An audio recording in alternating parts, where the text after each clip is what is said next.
Okay. So again, I'd like to thank everybody here being at Roundtable. We're going to be talking about the annual health medical records and a few other side topics all related to that. And these are important. We really need to have our medical records accurate, up to date, and be aware of the changes that happen with these things. So if you're not already aware, um, the most basic one that you need for everything is one that we call the AB medical form. It applies, and this is straight out of off the national site, applies to all participants in basic scouting activities such as local tours and weekend camping trips less than 72 hours in duration. We're going to look at these. AB is something that is filled out by the parent. That's it. Or an adult, if you're the adult, if you're an adult, you have to have one in as well. There is no only the scouts do it. These have to be completed annually. Some of you may have been around in scouting long enough that remember that it was, I believe, over 40. Then you had to have it done every year. Anyone under 40 was every other year. It's every year for everybody. There's also an ABC medical, and this is the pre-participation physical is needed for resident campers, so going to summer camp, and any event that's 72 hours or more. Now, this one, the reason they call it pre-participation physical is because you need to have your doctor sign it. So for those of you that have kids still currently in the program, think school physical. Um, for those that don't still have kids in the program, think your annual physical with your doctor. There's a section on there that your doctor fills out, completes, and it has to be there to order in order to participate in some of these activities and events. So let's look at the form, and we're just going to change my share here. Now, like I said, I will push the form out in the chat room. So give me just a second here, and we're going to get that right in there. So that way, if you want to open it up and kind of look at it closer as I am talking about it, you'll be able to do that. You can always go anytime to the national website and download the most current version of it. And that's coming up in there now for you. So, the very first page of this, and this is what a lot of people don't realize, this is your consent, informed consent. This is what says that they could be on that activity or an event. It also is a photo release. Right now, this always becomes a tricky topic depending on where you're at about, hey, can we post somebody's photo? Can we take it? Do we have to have permission? That's what this release agreement is it gives us that. So you want to make sure that you have these things, that you retain them on file, even after my suggestion here is even after this medical is expired in a year, if this was used during any events that you might want to consider um hanging on to this and keeping it secure because of the date of birth information on there. Just in case it ever comes back about, hey, was there even an agreement for them to be there? That's what this is. And the other area that seems to get missed a lot, and this is really dependent on who the medical officer is. So when I say that at your unit, probably not an issue. If you go to a district or council event where you turn these medicals in, you do not hang on to the medical at a council or district event because they have a health officer. It goes to that health officer because they're the ones who are responding to an emergency. They need to have the medical. But in the most technical aspect, participant signature, parent guardian signature, the youth is supposed to sign their own medical form, even though they can't legally do it. It's part of them being aware of what their medical issues are. It's important and I serve as a medical officer. It is important for me that you know that they are allergic to milk, or they're allergic to penicillin, or they're allergic to bee stings.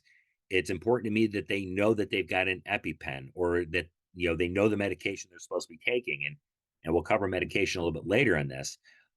In the new Cub Scout program, for those of you who joined us last month when we talked about the Cub updates, this actually becomes a requirement that the Cub Scouts need to be aware of their medical and what's in their medical. So, again, how do you as a den leader know that the family's covered it with them? They've signed the participant signature, and I know how a kid signs, right? I've got two of my own. I know the blocky printing still neater than what I sign as. So, it's important to have that information in there. It's important for the scout to sign so that they know what their stuff is. And of course, parent or guardian. Um, and then of course we go through to the very bottom of this. Again, at a unit, um, you should already know this information. It's not bad to have it on there, especially if you're dealing with split custody. But it's basically saying who can and can't pick them up. Um, that's what those two areas are for. We do look at this for information when you're looking at a summer camp or resident camp. Day camps definitely use that when we have them. Um, it's not bad to have that information on there as well. Okay, so this is we're going to look at ABC, and I'm not going to be as fully detailed as all these because a lot of it's fill in the blank, right? So B1 general, again required for every event. Parents fill this section out. Or the adult who's making it out for themselves. So the very first top here is all just personal information. But here's the one that causes issue a lot. Unit the health accident insurance company. So we all know that BSA has a insurance. It is a secondary insurance, is what it is, which means if you have your own insurance, um, then then your insurance takes primary, the BSA comes in as a secondary.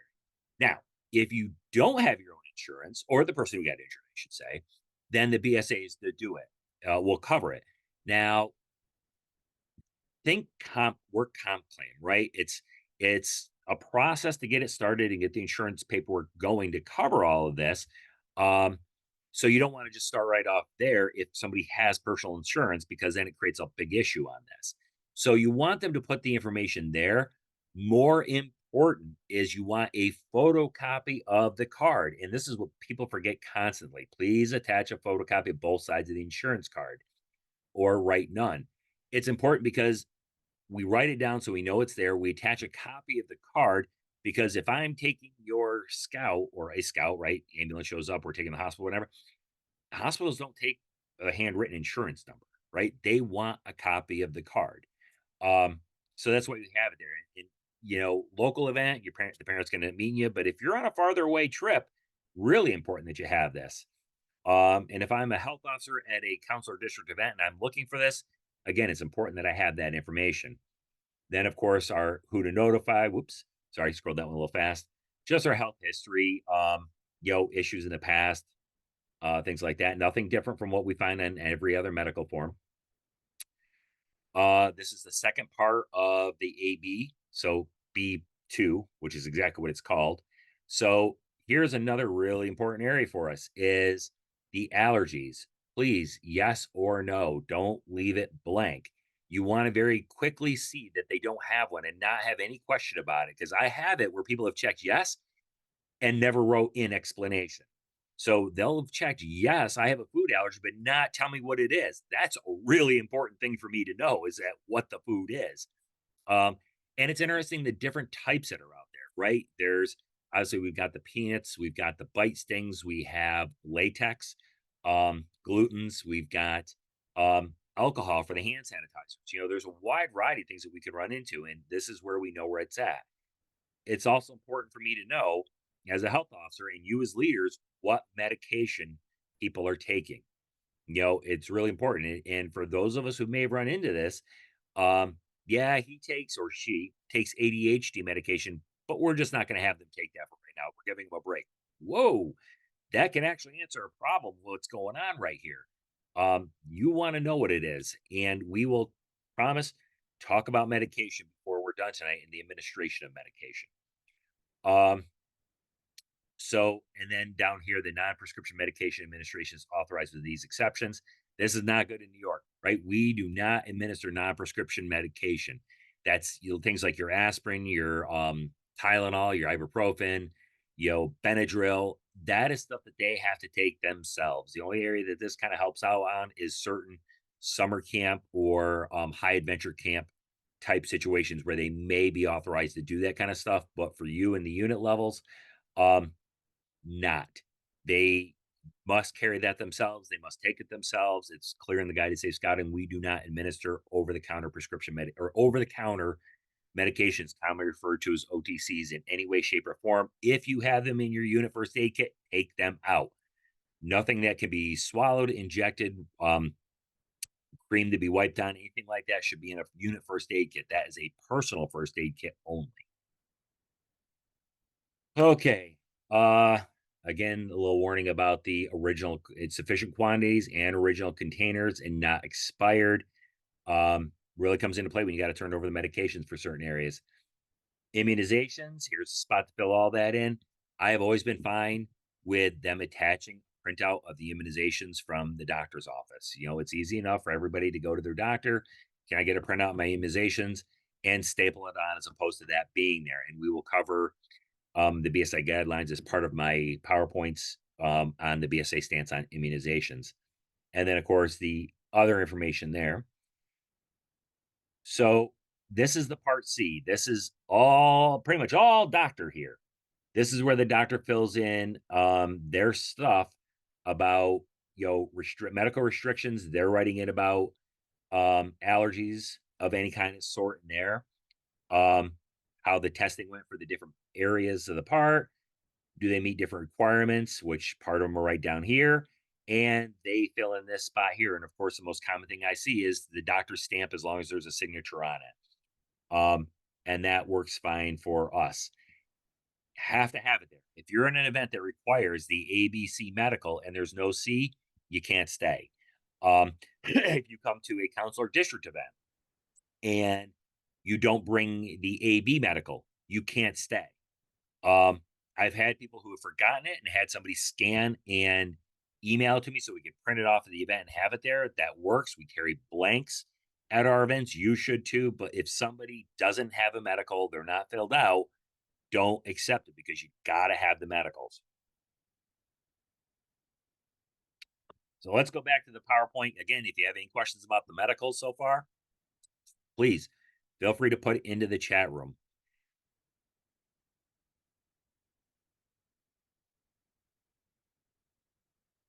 Okay, so we've looked at the ABC medical form. I pushed it out in the chat room. Easiest way to always find that is just search BSA medical forms. It'll take you right to the site that has those at. And I will push the link into the chat room in just a little bit. All right, prescription medication. This always comes up as a question. It is the responsibility of the individual taking the medication or their parent or guardian. Um, you could agree to accept the responsibility to make sure that they take the necessary medication at the appropriate time, but we don't mandate or encourage you to do so. Uh, Now, that is a very, very generic BSA rule. In New York, you do not hand that hold on to that medication or give it to the kid. By you giving it to the kid, you are administering medication, which requires a very specific certification for that. No, very few people. I don't think, looking at the names of the list, I don't think anybody on this call has that certification. Do not accept the responsibility. If the scout cannot take the medication themselves, parent or guardian needs to come along. I say that I'm relatively sure aware now, as of September 1st, that in a troop, um, anybody going on the camp out has to be registered. Doesn't matter if it's a parent or guardian, has to be registered. In a pack, going with the pack or the den, parent or guardian are allowed, but they must agree. You have to ascertain that they have read the youth protection guidelines that are the front of every youth handbook. Um, so that's how that parent can go on those camp out type of events. But do not, my own advice, do not accept the responsibility to even hang on to the medication, because then you create a fine line of, the scout comes to you, Mr. McGrain, can I get my pills? And what if he can't find Mr. McGrain? Did I just deny him his medication because I was tied up with something at the time? Make everybody responsible for their own medications. Now, there's always an exception to every rule, right? Camp.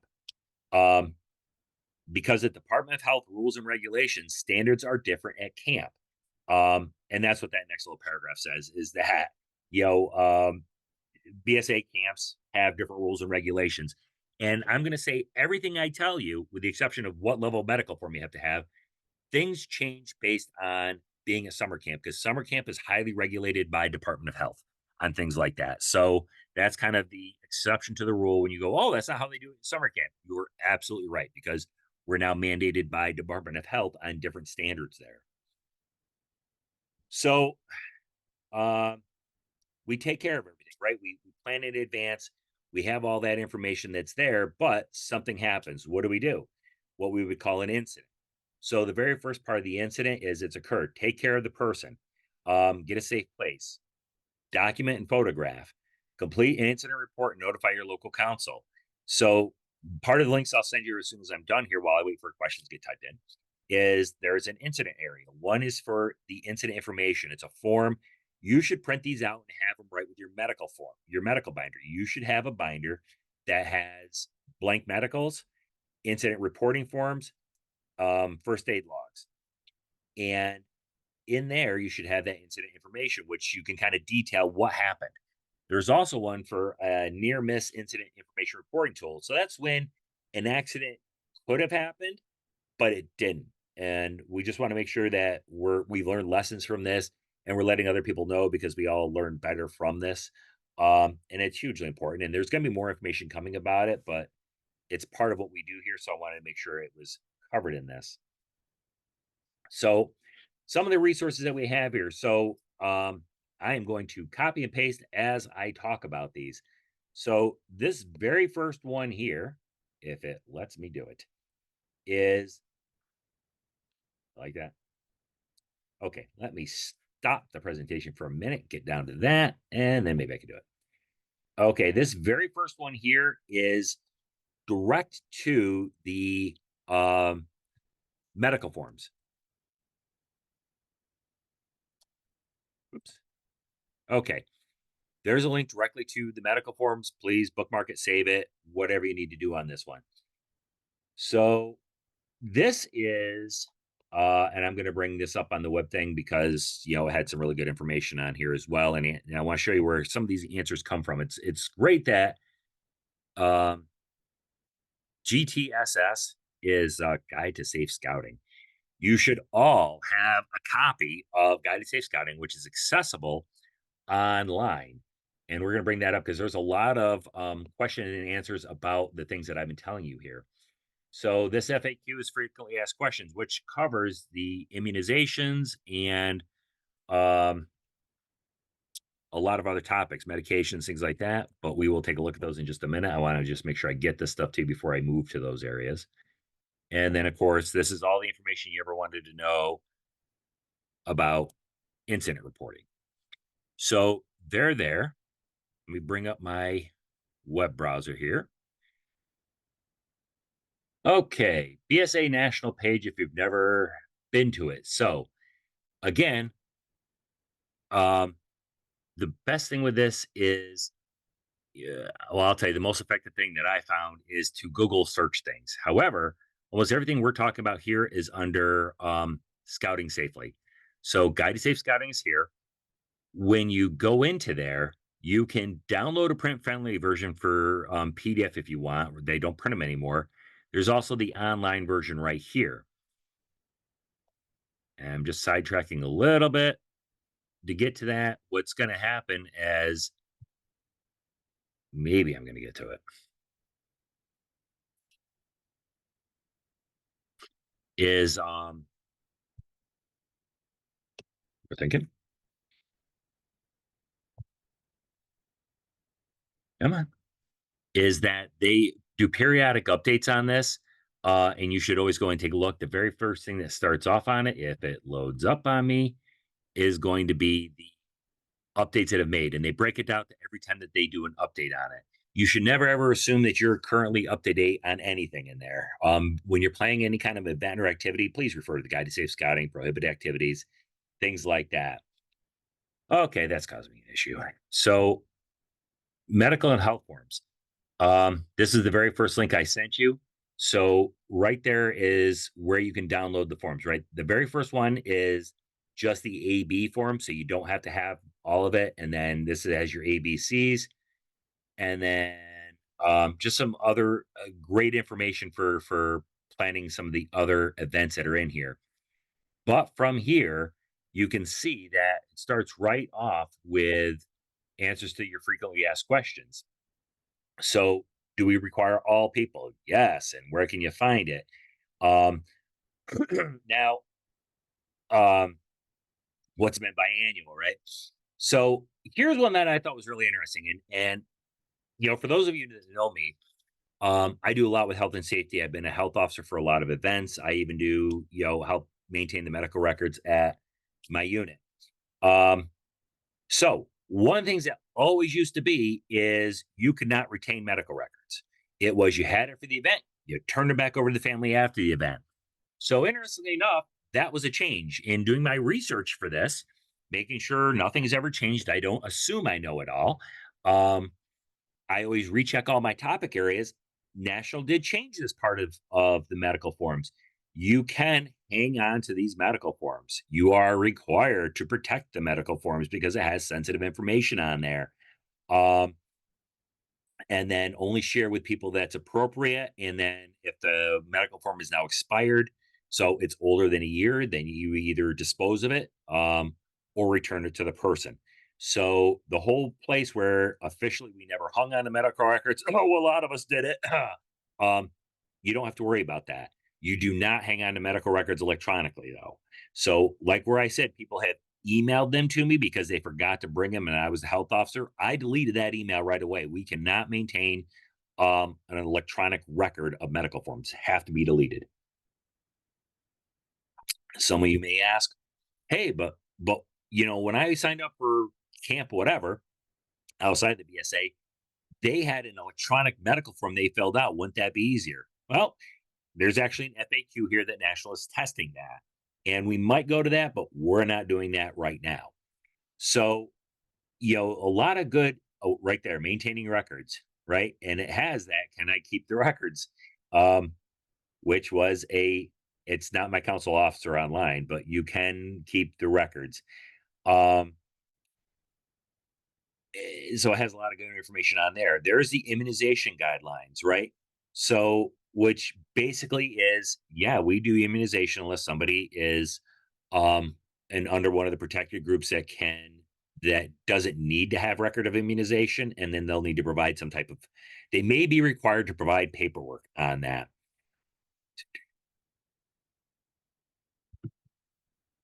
That may be in the updated committee training. Um, it depends on who it is. Now, like I'll say in our unit, so the comment was they think in committee secretary training that they keep the medical records for the unit. So that's going to be a complete unit decision. If your unit secretary has no reason to know anything about people's medical issues, then they absolutely should not be the one hanging onto those records. Um, it should only be people who have a need to be in possession of those things. So, like in our unit, obviously me because I'm the health officer for all of our events whenever I am at those things, and we produce a generic, very generic allergy report. So we have the allergy report that just says we had these allergies, and I got to tell you personally, I don't even tailor it to each event. I just put it out. These are the allergies we've got to deal with, so that they're always there. But we very much limit who has access to those records. The more people have access, if there's an issue that's tied back to your unit, the more people that are involved with that. But I do want to point out that this committee secretary training, there is a lot of good training and position specific. So um, when we say somebody's on the committee, yes, but they are what we also call the functional roles, like secretary, treasurer, advancement, training, membership. These are all other roles that we just call committee members, right? But when you go into my.scouting.org, go to my training, it will have trainings for those specific jobs that are up there. And even if you have a hard time looking at that part, there's also the district level version, because I'm here to tell you, for the most part, the training person in your unit is doing the same thing that the training people at the district committee are doing. The finance chair in your unit is doing the same thing the finance committee is doing at the district. So they're very good trainings to take. And I would strongly encourage taking all of those trainings. And, if you've got the time, I take them when I walk my dog. Um, do some cross trainings, because you can take all of these on your smartphone. Don't do it while you're driving because it's interactive. But I can certainly stop walking my dog to answer questions and, yeah, as you're going along. But there is some really good training. So thank you for bringing that up. And there's a wide variety of it up there too. The whole section on program safety, which is when you go to my training, the learning center, supplemental training. The next one is program safety. And this is where you find trainings like safe swim defense, which is required to have at least one adult leader trained in it every 2 years if you're doing a swimming activity. Safe swim, I'm sorry, safe swim defense. Safety afloat. If you're doing a boating activity, at least one adult has to be trained in this. It's good for 2 years. Climb on safely. If you're doing a climbing or rappelling or bouldering, a high ropes course, you got to have one person trained in this. It's good for 2 years. Um, Hazardous weather outside, need to have at least one person trained in this. They did make this part of the new position specific training that's online. Again, it's good for 2 years. And they have a great supplementary one, which is called Drive Safely, which is, if any of us remember, and some of you may still take this, is the driver safety course, the 5 hour course where you can get the insurance discount. BSA has a version of it too that can be done online. It's not good for your 5% or whatever the percentage on the insurance is now, but they have that, which is a really good training about, incorporating some of the BSA rules and suggestions in there as well. So there we have a lot of the questions that come in here about that, which also includes, the medication on there as well. And you'll see that we have over here is the general health and safety FAQs. Maybe. I gotta tell you, I don't know why this is all taking so long to load, but it is. It's getting there as it's going to load. So we talked about some of those FAQs already. That's just general health and safety information in there. You can see that there is a got questions, which is actually sending questions to the national risk management and medical. And incident reporting is one below that. And that has all the information about incident reporting with direct links for that as well. So that is everything I have for our medical forms.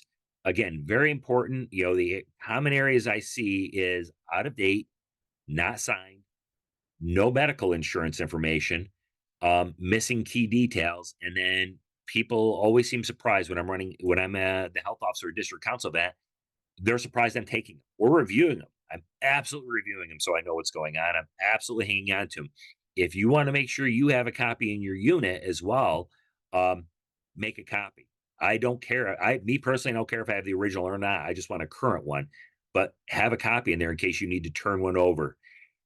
In my unit, I tell everybody, give me a copy for the one in the unit. Don't give me your original. Um, Things happen. When we go to an out of council event or to summer camp or whatever, I turn in copies of those because if I don't get it back, I've got a problem. I'm not turning over the only copy I have for my unit. I turn over copies.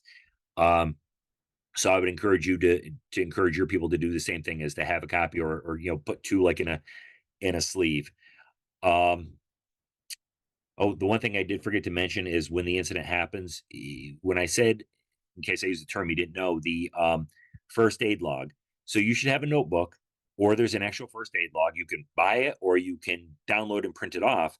But there's an actual first aid log where you would record, like Mark on this date, this time, Mark McGrain, tripped, fell, twisted his ankle, Brad Boda, applied.